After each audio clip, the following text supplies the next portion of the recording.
All right. So basically, how we're gonna do this is I'm gonna go over quite a few different areas of Falco as a character, and I will use different tournament sets showing clips, showing some of these stuff. A lot of the things are not like new, but a lot of Falcos don't use it well enough. So I'll use some examples from like Mango, PPMD, West Bolts, and so on to show points that I think a lot of Falcos can improve on a lot. So yeah, that's how we're gonna do it. So we're gonna change a lot of the clips. Just letting you guys know. All right, so we're gonna start with this set. The first clip we are gonna go over is this one. This, as soon as you see this, a lot of people might think like, yeah, that makes sense. But I'll tell you, very, very few Falcos uses this well. Mango is very, very good at this. And PPMD was as well in his prime. But he always goes for up tilt. Maybe he's scared they're going to jump out Shine. I think it may... It's what's about to happen right here. Actually, we can play this... can play this in slow motion. Maybe like... So what Mango is gonna do here is that he uses a lot of laser, go back, laser, go back. What a lot of Falcos do is that they mindlessly approach every time. Don't get me wrong, Falco have very good tools to approach, but the biggest trick with Spaceys is the fact that you can mix up your timing so much, and once you're unpredictable with your approach timings, that's when Spaceys becomes so hard to deal with. So you can see Mango here. Take laser, move back. Laser, move back. This time Mutaking goes for the grab, and now Mango goes in. These type of timings and these type of like back and forth, a lot of Falcos never do this. If they have a chance to approach, they go in every time, and it becomes really, really easy to beat the average Spacey this way. Falco having the laser makes this whole bait heavy style even more dangerous in many ways. So very, very important. The thing is also, of course, you can approach immediately sometimes. That's one of the mix-ups as well.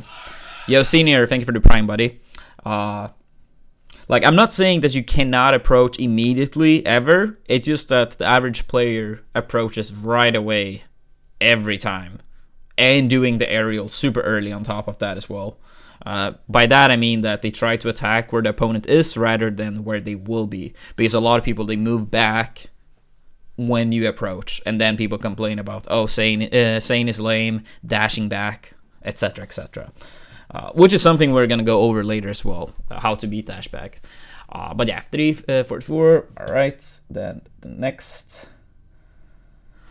one in this one.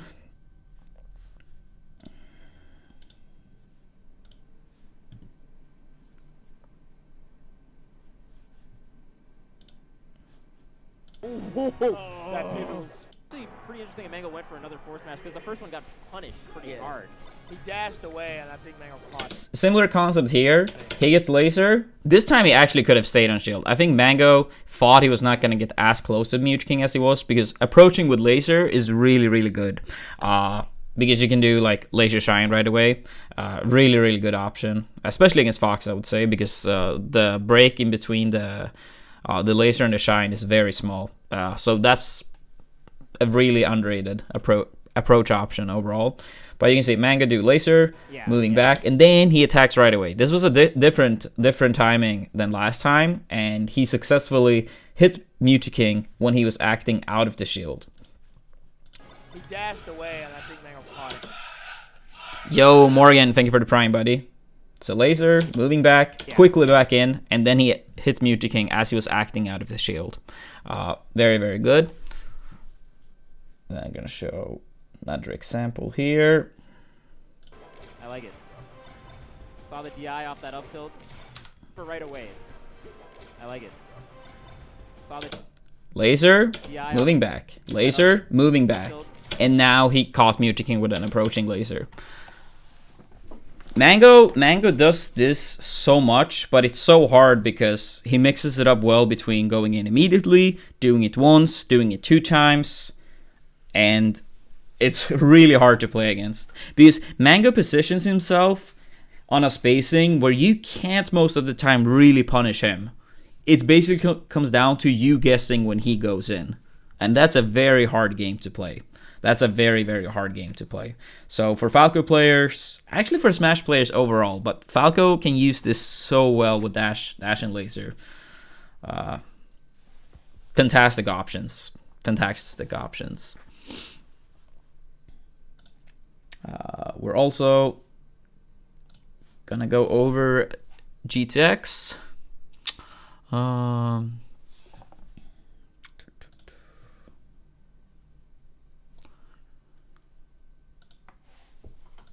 That was scary how many hitboxes were out there. Yeah. Oh. Good DI out. Immediate side B, not getting punished. Yeah. So, yeah. That was scary how many hitboxes were out there. Yeah. Oh. Good DI out. Immediate side B, not getting punished. Kind of a prayer there. Really good defensive. Oh, the charge. Zayn has been Wait. really good about. Might have had the wrong timestamp there. No. Yeah, it's something that doesn't happen much. Yeah. And if you're not going to throw out an aerial or you're not going to have anything else, you might as well land like that. Making those talk. Yeah, it'll cancel, so. Yeah. That was scary how many hitboxes were out there. Yeah. Oh. Good DI out. Immediate side B, not getting punished. Kind of a prayer there. Really good defensive. Oh, the charge. Okay, I'll take another one in the meantime. So you need to get like that S mark to win the game. Oh, the gangster laser. Gangster laser. Matchup actually becomes hard for Yeah, both. that's a good example of beating dashback. A lot of people they always approach with aerials as well, right? This is a very good example showing how good laser can be in those scenarios instead. So you can see Zayn is starting to dash back. A lot of Falcos would do an aerial, getting dash dance grabbed. Mango does the laser and catch with Shine. Also really, really good. Falcos do not use this nearly enough. But it's a very good option for sure. So Falco players start using this more. The other example I was going to show was basically a Falco doing an aerial and getting grabbed for it. But I think most people can picture that in their head. I guess I got the wrong timestamp for that one. But it doesn't really matter too much. So yeah. Basically, sometimes laser to catch dashback is much better. So more lasers catching dashback. Remember that, Falco. Next one we're gonna use is actually one example of me getting destroyed against PPMD. I think this is underrated sequence. This one was very, very well played by PPMD for sure. Oh yeah. Okay, we have the versus Armada. It's Falco. We expected party. And yeah, the first one. Yeah. Okay, let's go back a tiny bit more. Falco. We expected party. And PP himself has said recently, he said, and party. And The first one is this laser. Lasers from platforms is also really, really strong for Falco in this matchup because lasers from the platform covers Peach's float height. You can, as Peach, fast fall down and then try to take down Falco, but this is still a strong mix-up against Peach. You can still use laser from platforms in many different matchups, in many different ways. Jumping off the platform and catching them from further away, run off platforms. But this is a really, really good laser to catch Peach out of the float. To whoever donated, thank you so much. I can't really see them right now, so I will cover them after the Falco stuff.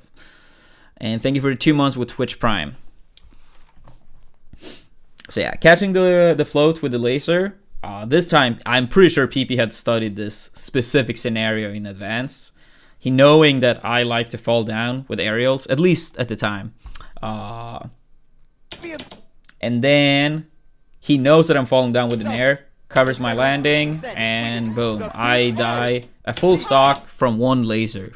That was a perfect sequence. Perfect sequence. So lasers from side platforms can be very good in some matchups, and that was a perfect example of it.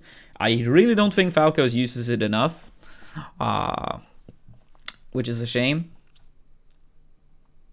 Oh yeah, yeah. Another part of this sequence as well that I forgot talking about. It was actually two things I wanted to talk about in that sequence. The laser thing was one thing. The another thing is this one. Rising, like full hop rising aerials for Falco is really good against slower characters. Because you land on the top platform, which is a space where a lot of the slower characters can't really challenge you too easily, especially if you do it on Battlefield or if you do it on Dreamland, because a full hop from Peach won't cover the top platform. You have to do a second jump, which is very slow. So yeah, these type of full hop aerials, pretty low committal for Falco. So more of these type of aerials can be really good on top platform stages, mainly Battlefield and Dreamland. So that was the second thing I wanted to talk about in that sequence. Next thing we're going to talk about, Westballs is really good at doing this. I see Westballs doing this a lot. It's probably gotten a bit more common, but I still would like to see it much more from Falco players. And it's this one that's coming here. I can go slightly more, yeah. So here, Ganondorf is in shield. Can be any character. He's shielding on the platform. And most people in this scenario would do Shine. And then Ganon would get pushed off and it would lead to nothing. What Westballs does is a lot smarter than this, and that more Falcos should do. He wave dash, can be a dash as well, which pushes Ganon off the platform. And then he does a Shine. And he starts getting a combo from it. Since Falco have so much combos on platforms at like low and mid damage, pushing people off from platforms when they're shielding is so good. You can do it with wave dash as Westballs did. You can do it by running. You can do it while wave landing on the platform. And then, you know, push them off. Every character can use this and should use this. I actually am pretty sure I made a YouTube video about this in the past, showing examples with 10 different characters. The thing though is that these situations happens with Falco more than any other character, just because of how his combo games work. So these type of situations will happen often for Falco players. So this is something you should know how to use. Can look at the sequence one more time.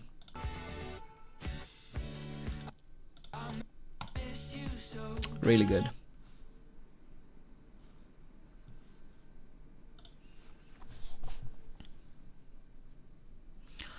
Oh yeah, this one as well.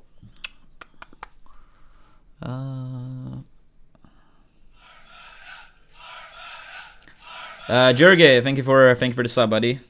Welcome to the Brotherhood.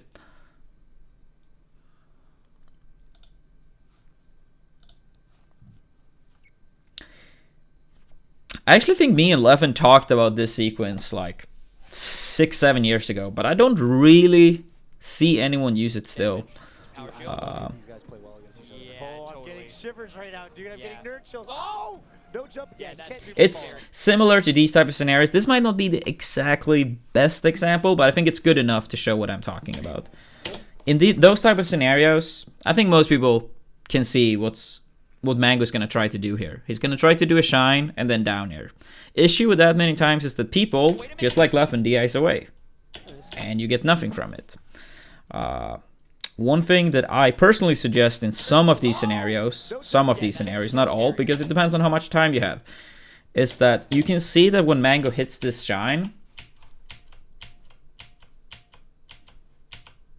you can see that he hits with like the Shine, like, how do you say, he's very far away from Fox here. He's hitting with like the outer part of the Shine hitbox rather than like with the hitbox by his back, right?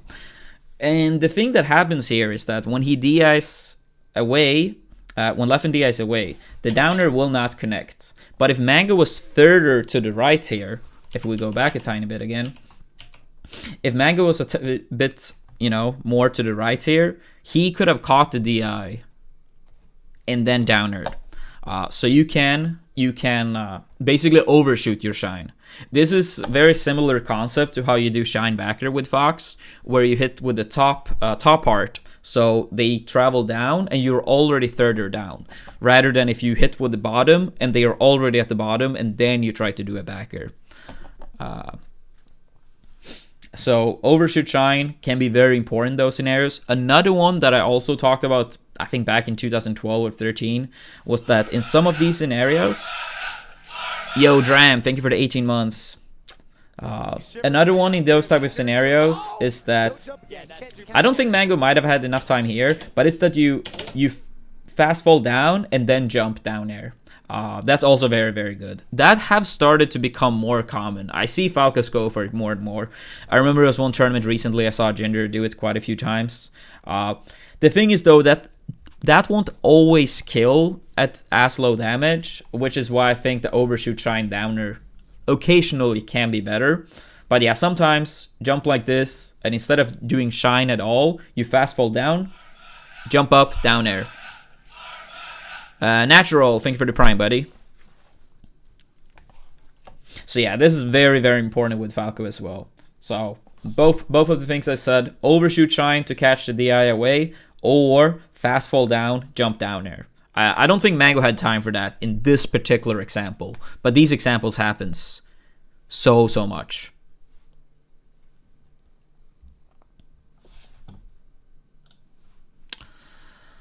Yeah, we'll have one more example of that in this set as well.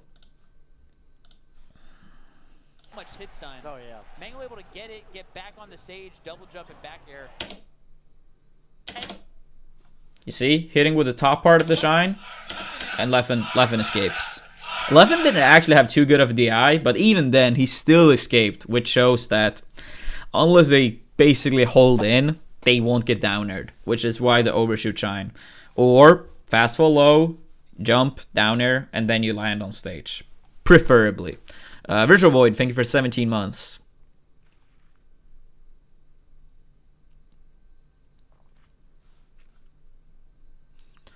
If you play this correctly as Falco, you shouldn't get punished for it. You shouldn't get punished for it.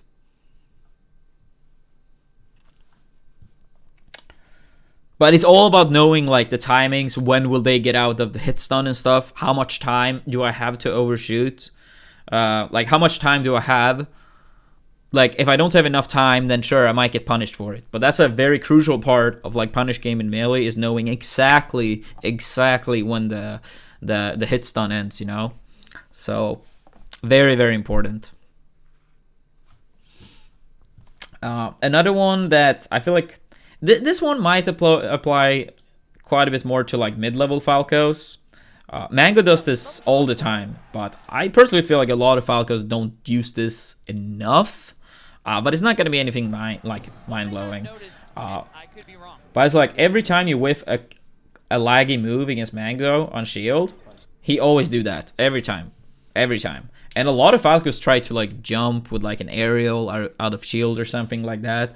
Or maybe even like wave dash back. But Mango knows that he has a guaranteed shine, and then he starts going to work, you know. So for Falcos, it will be very important knowing when can I safely wave dash out of shield and get a shine punish. Because a lot of things is like, it's not only getting a punish, it's about maximizing every opening you can get. And wave dash shine will beat a lot of these like laggy moves on shield. So that's very, very important. This one, the next one, I don't really have a video example of. I couldn't really think of one on top of my head. But another thing I think should be important for Falco in the future is JC shines. So you see a lot with Fox, for example, how they do running shines, right? Basically, the concept of Foxes or Falco's running shine is that you start running, right? And then you can do a shine roughly like 1 dash distance away, right? Which will create a bit of a distance between where you started and where you shine. The thing is, if you do JC shine, you can basically shine at a distance earlier than the running shine. I wish I had an example of this, but I didn't really know exactly where to look, and I did not really feel for watching hours of footage just to find a specific clip. Hopefully someone can help out in the comments, you know, with a good example of what I'm talking about. But basically in a lot of scenarios, people, you know, it's very precise, tight spacing. Let's say a Marth land with Fair, you're very close by as a Falco or Fox, and you can't run Shine because they're too close. But then JC Shine, and you can catch them instead. This can also be used after you crouch cancel, let's say maybe a Sheik F tilt, and then you dash up JC Shine. So I think that could also be very important in Falco's meta in the future, that people use that more.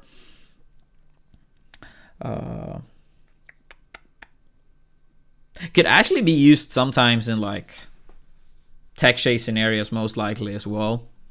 Yeah, Smash is really, really deep overall. That's for sure.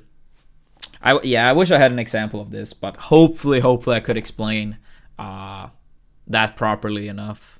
Like the importance of JC Shine. If you watch my Fox when me and Myod tends to play friendlies, you can see that I go for the JC Shines with Fox when he comes down with Fair sometimes, or maybe with a grab or dash attack on close range. It looks similar to a running Shine, but it's not the same. It's not the same at all. So, yeah, I think Falco can also use the running, the JC Shines in those type of scenarios as well. So that's something I expect to see more in the future. Maybe 2019 already.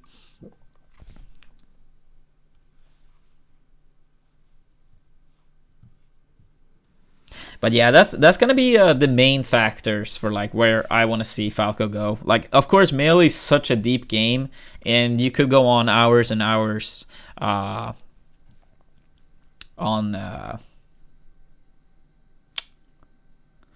you could go on hours and hours about each sequence in this game that could be optimized. But this is like some of the areas where I hope to see Falcos get better at. And as I said, like a lot of stuff is more for like, you know, low, mid, and even kind of high level. But hopefully some of the ideas is still like good for better players. But the number one thing the Falcos should work on is the very first thing we went over, which is using the lasers / dash dancing to bait. It's so important, and it's neutral game is such a crucial part of Melee, and I feel like too many low level players predictably going for the same option every time.